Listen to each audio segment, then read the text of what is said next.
Salut tout le monde, soyez les bienvenus dans cette nouvelle émission, nouveau format digital sur Equidia et ses différents supports. On parle de l'arc et oui, il faut parler de l'arc. On est à J-13 de la course et on va continuer à vous parler du grand rendez-vous du championnat du monde des pur sang qui se tiendra à Longchamp le 4 octobre, régulièrement d'ici le 4 octobre, plusieurs fois par semaine et même le lendemain de la course pour débriefer avec des invités qui vont tourner. Vous avez reconnu quelques visages autour de moi. Je dis bonjour à Catherine. Salut Catherine. Salut Alexis, bonjour à tous. Catherine, c'est notre experte, notre boss de l'international et elle a pas mal de choses à nous dire, à nous confirmer, à nous apprendre sur les dernières évolutions au niveau des partants, partira pas, notamment des chevaux étrangers. Salut Charlie, notre boss expert de l'obstacle. Pas que, hein, Charlie.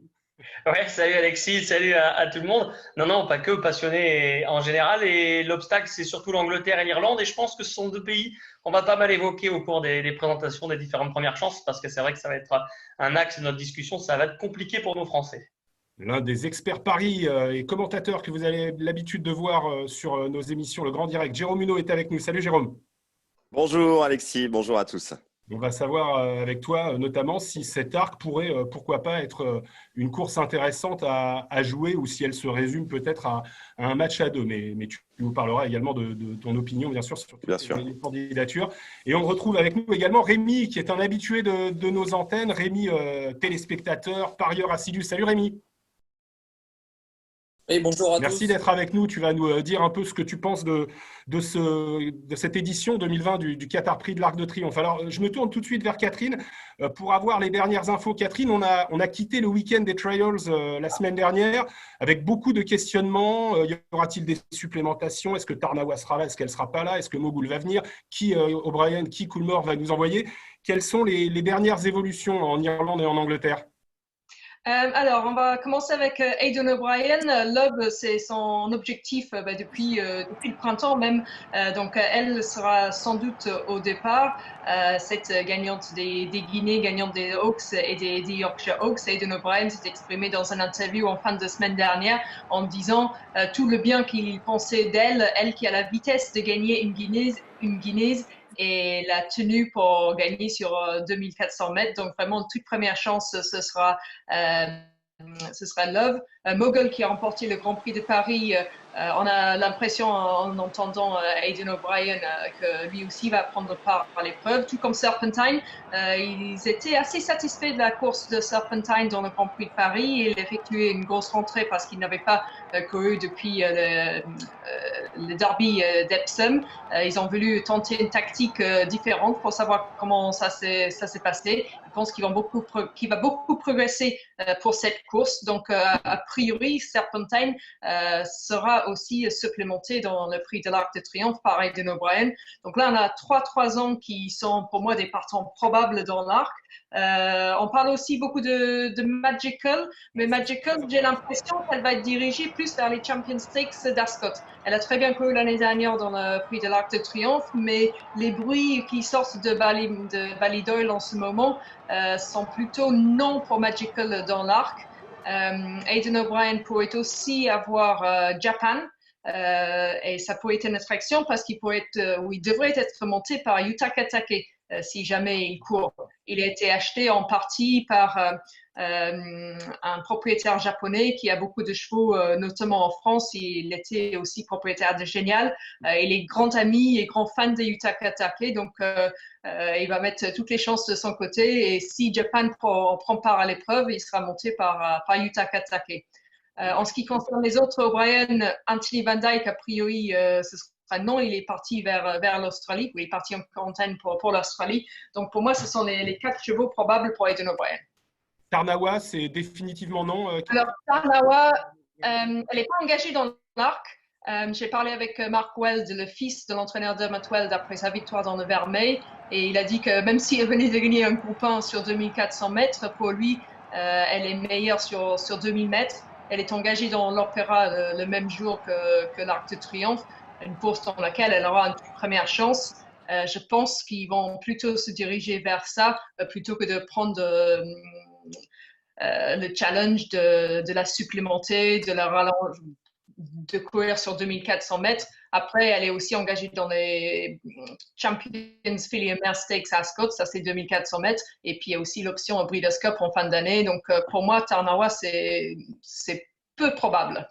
Et non, a priori. Rémi, parmi les chevaux que vient de citer Catherine, est-ce qu'il y en a un qui a particulièrement retenu ton attention? Est-ce qu'il y en a un qui pourrait éventuellement troubler le match annoncé, Love Enable? Non, je pense pas. Love, c'est vraiment son objectif. Il l'avait annoncé depuis un moment, Aidan O'Brien. Elle tient super bien la distance des 2400 mètres, même si elle a toujours affronté que des femelles et sa génération. Même si là, elle vient de gagner une course où il y avait des aînés, mais elle bat quand même, faut le dire, pas. On lui a donné ce qu'elle a battu, mais elle ne bat pas grand-chose non plus.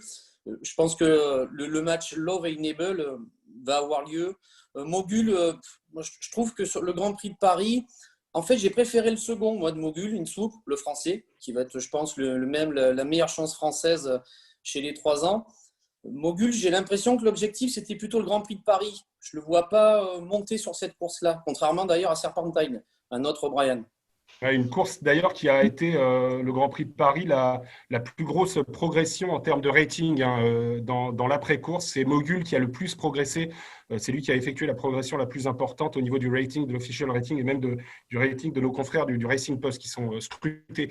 Charlie, je voudrais te faire rebondir sur Magical. Est-ce que tu comprends, toi, a priori, cette décision de ne pas courir? Moi, j'ai l'impression que ça aurait pu être pas l'invité de dernière minute, parce qu'on se dit depuis un moment qu'elle peut courir en arc, elle l'a déjà fait, mais avec ce qu'elle a fait en battant Gaillard, je me disais, tiens, ça va être le troisième larron, ça peut être ce qui va redonner un coup de boost à l'intérêt de la course, même si elle reste évidemment hyper intéressante, mais concentrée autour de 2 chevaux. Tu comprends cette décision, toi?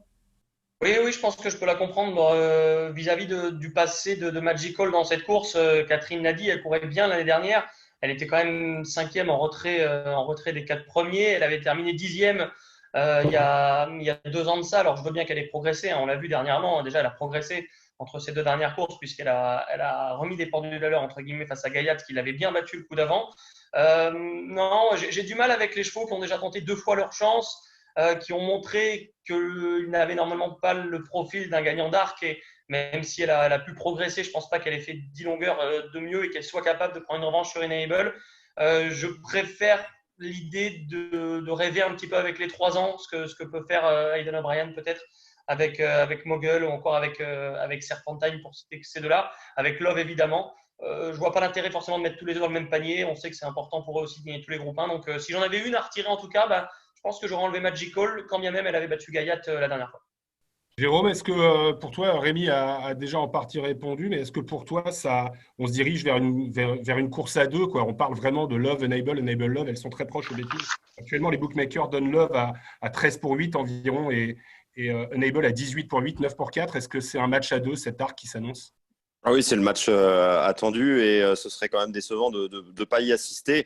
Je pense que voilà, on a vraiment les 2 pouliches de juments là qui se détachent vraiment. On le voit d'ailleurs au beating. C'est vrai un peu dommage pour Magical qui avait perdu justement par rapport au book pas mal de points sur sa cote après sa victoire à York. Mais je rejoins aussi ce que dit Charlie. Je suis pas persuadé non plus que pour Magical les 2400 mètres de Longchamp soient faits pour elle.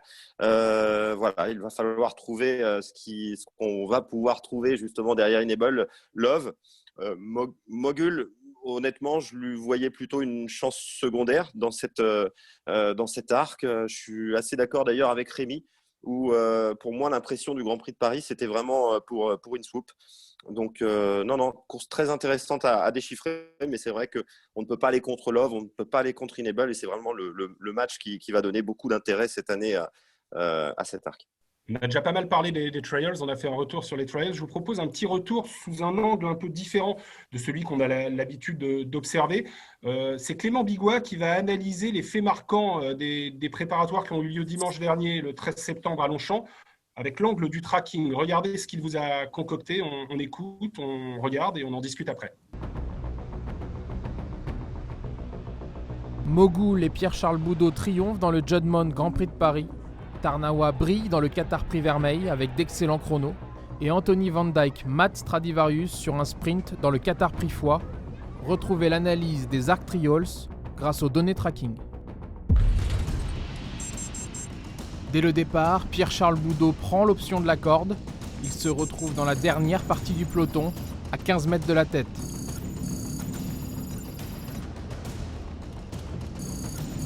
Dans une course très rythmée, le futur lauréat patiente jusqu'à la fausse ligne droite.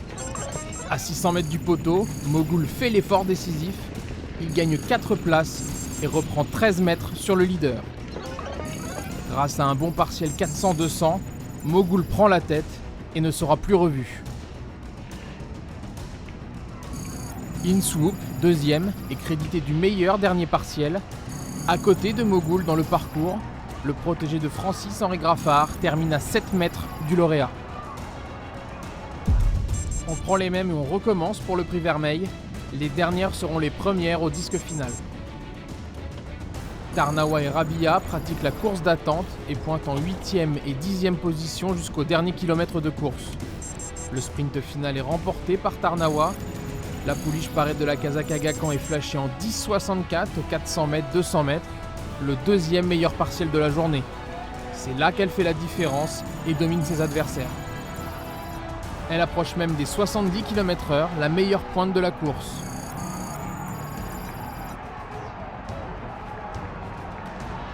Sa dauphine Rabia est également battue de 15 centièmes dans le dernier partiel et termine à presque 8 mètres de Tarnawa.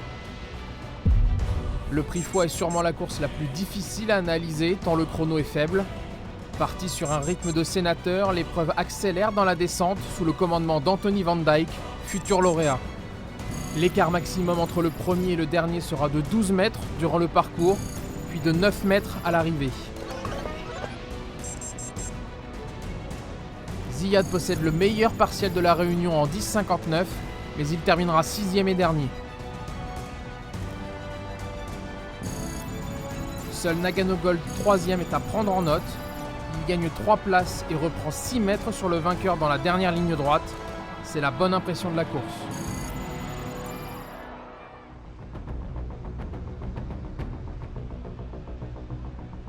Catherine, on a donc vu que Mogul avait c'est vrai que PC Boudot a monté une course exceptionnelle, mais il a quand même des données de tracking et une continuité dans ces derniers 600 qui est remarquable. Est-ce que tu rejoins Jérôme, Charlie et Rémi en pensant que ça reste une chance secondaire et qu'il devra se contenter de se battre pour les 4-5e places éventuellement? Oui, je ne le vois pas vraiment battre Love et Enable. Je rejoins quand même tout le monde en disant que Inswoop, c'est une formidable impression pour la deuxième place. J'avais parlé avec Francis Graffard après la course et il m'avait expliqué qu'il avait eu des petits contretemps dans la préparation pour cette épreuve. Et il avait même pensé à un moment qu'il allait pas pouvoir avoir le cheval prêt pour la course. Il s'attend à une grande progression entre le Grand Prix de Paris et le Qatar Prix de l'Arc de Triomphe et ça peut vraiment être intéressant Inswoop avec un terrain un petit peu assoupli qui va encore améliorer ses chances. C'est un cheval qui a toujours été tardif et qui ne cesse de progresser. Pour moi, c'est le cheval à sortir de cette épreuve. Ouais, et puis il va monter comme le font souvent les chevaux de Francis Graffard, bien sûr. Charlie, un mot sur Stradivarius, on l'a vu dans une parodie de course, entre guillemets, dans le prix Foix. Je me souviens que dans les différentes interviews qu'ils ont données, notamment au Racing Post le lendemain de la course, l'entourage de Stradivarius disait attention, parce que le cheval sera vraiment au top le jour de l'Arc. Est-ce que tu y crois un peu, toi, ou pas? Ouais, moi, c'est un profil que j'aimais bien déjà de base, profil qui ressemblait un petit peu à celui d'Order of St. George, qui avait été amené comme ça des courses de stayer de longue distance sur l'Arc à Chantilly et qui avait très bien couru derrière Found. Je ne sais pas quel est le degré de com d'une part ou de réelle confiance de l'entourage. On va faire confiance à John Gosden, mais encore hier, je lisais qu'ils étaient ravis, très heureux de cette course, que de toute façon, c'était une course à la française, comme ils aiment l'appeler, qu'il n'y avait pas eu de rythme et que le jour J dans l'Arc, ça ira beaucoup plus vite et ça avantagera Stradivarius. J'étais un petit peu déçu sur le moment de le voir battu face à Anthony Van Dyck, mais finalement, quand on reprend leur dernière confrontation sur 2004, Anthony Van Dyck avait déjà devancé Stradivarius, tous avaient été battus par Gayat. S'il y a du rythme, je pense que c'est un cheval qui peut tout de suite être là et qui, en bon terrain, est capable de garder quelque chose. C'est vrai que quand on prend ces lignes, on s'aperçoit qu'il est multiple lauréat de groupe 1 et ça pèse. Maintenant, quand on prend les confrontations avec les chevaux de 2000, 2004 et surtout 2004, il est peut-être un ton en dessous. Mais sa tactique de course, montée offensif, c'est un cheval qui peut enrouler de loin. Je pense qu'ils ont été très gentils l'autre jour. L'important, c'était pas forcément de gagner, mais de prendre ses marques à Longchamp, de ne pas lui donner de mauvaises leçons et d'avancer au mauvais moment. Je trouve que c'est une bonne leçon et que le cheval a dû prendre ses marques pour le jour J être un brin plus offensif et pourquoi pas être dans les 3. Tu y crois un Je le peu, vois peut-être Rémi? Love, par exemple. Ouais. Tu y crois, Rémi? Toi, c'est un cheval que tu mettras dans tes tickets, Stradivarius? Ouais, je suis d'accord avec Charlie. Je crois qu'ils nous ont pas tout montré, le team Gosden, quand il est battu par Anthony Van Dyke. Je pense qu'ils ont été très, très gentils avec lui. Je pense qu'ils prenaient leur marque également sur la piste de Longchamp, qui n'est pas non plus une piste où tout le monde s'adapte. Après, il y a une donnée aussi où on parle peu aujourd'hui, c'est l'état du terrain. Je ne suis pas météorologue, mais j'ai vu qu'il allait pleuvoir jusqu'au moins le jeudi, à 3 jours de l'Arc, sans interruption. Donc la piste va être, à mon avis, très alourdie. Et c'est une donnée qui va, je pense, jouer dans l'arrivée de cette course. Absolument. Et elle va jouer pour notamment un cheval français dont on va reparler dans quelques instants. Moi, je voudrais, avant de parler je vous le dis, de Persian King, parler avec Jérôme du refus, entre guillemets, probable de Tarnawa de se déplacer.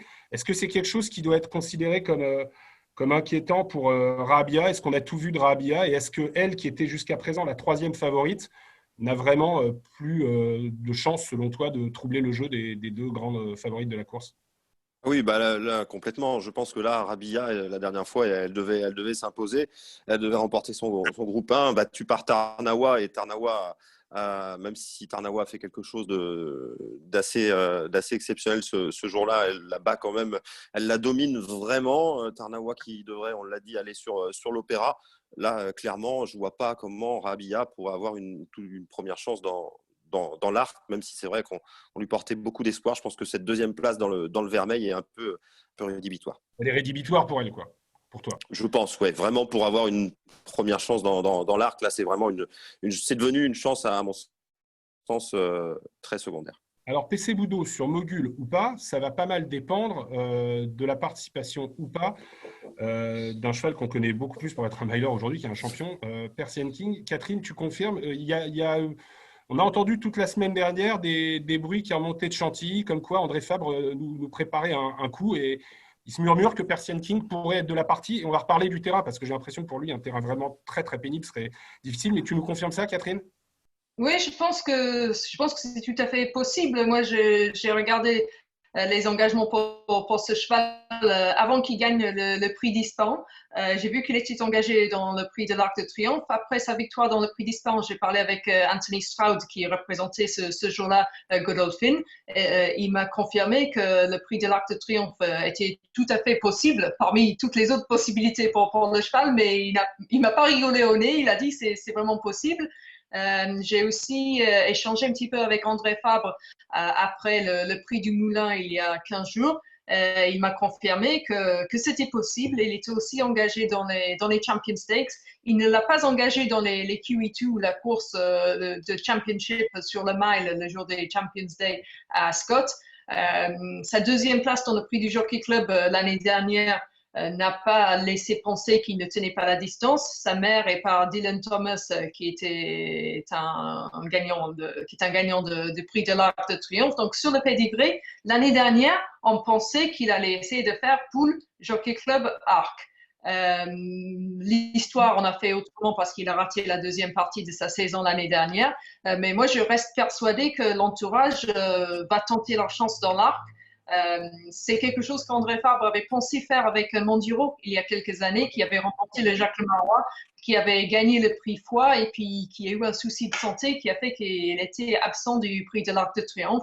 Mais je pense que c'est un challenge qui pourrait bien intéresser André Fabre, lui qui sait préparer les chevaux pour gagner l'Arc. Vous y croyez, les gars? Là, tiens, Charlie, tu y crois? Ouais. Ouais, je suis un peu dans l'effet de boule de neige là qui est en train de partir de Chantilly, comme tu le disais, Alexis. J'ai envie d'y croire parce que déjà c'est un cheval qui est invaincu à Longchamp en 3 courses. Il a une vraie capacité à s'adapter, comme le disait Jérôme, au tracé particulier de Longchamp. Il a été bluffant, je trouve qu'en 3 semaines, autant j'ai eu la chance d'être à Deauville, au Jacques Le Marois, puis au Moulin de Longchamp, j'ai pas vu le même cheval. Il a été vraiment, vraiment impressionnant. Et côté pédigré, elle l'a dit pour finir, Catherine, C'est le neveu de Planteur qui est deuxième du Grand Prix de Paris sur ce parcours. C'est la souche proche également de Policymaker qui a gagné le Grand Prix de Chantilly sur 2004. Et je pense que c'est surtout, le cheval a un gros rythme de croisière qui peut faire penser qu'il ne va pas tenir.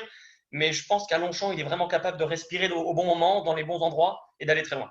S'il y a bon terrain. Voilà, c'est ça, j'allais lancer Jérôme là-dessus. Avec quand même, on l'a vu cet été, un problème de terrain. Rémi nous faisait un peu Monsieur Météo tout à l'heure. Il nous fait Monsieur Gagnant dans cette ticket, mais il nous faisait un peu Monsieur Météo. S'il pleut trop et que le terrain est trop souple, Jérôme, pour Persian King, c'est rédhibitoire, non? Oui, je pense que ça va être compliqué si le terrain est trop souple. Après, est-ce qu'il va employer sa tactique habituelle sur 2400 mètres? Ça, c'est la grosse question qu'on peut se poser aussi, parce qu'il peut aller vite devant et sur 2400 mètres, dans un terrain justement très souple, ça me paraît compliqué de tenir. Je pense que derrière, ça va bien revenir. Il l'a fait dans le moulin, mais bon, sur 1600 mètres. Voilà, moi, au-delà de la distance, c'est vraiment la tactique de course que son entourage va décider, parce que je pense que s'il va devant méchant, même si, comme le Charlie le disait, il a vraiment un gros rythme de croisière, il sait respirer au bon moment dans le parcours. Je pense que voilà. Il faut des leaders qui vont très vite. Un leader, ils aillent très très vite. Hein. Oui, faut des leaders qui vont très vite, parce que lui, il va très vite aussi. Rémi, toi, tu y crois un peu à Persian King, qui pourrait être le petit piment de cette course qui semble là être joué entre Enable Love, Love Enable. Persian King, ça serait le petit piment de dernière minute? André Fabre qui est important dans l'arc, il ne faut jamais le rayer. Après, Persian King, outre le terrain, c'est vrai que son comportement en course est assez compliqué. C'est un cheval qui tire beaucoup. Même s'il y a des leaders, il y a beaucoup de rythme. Il faut qu'il arrive à respirer pour placer sa pointe finale.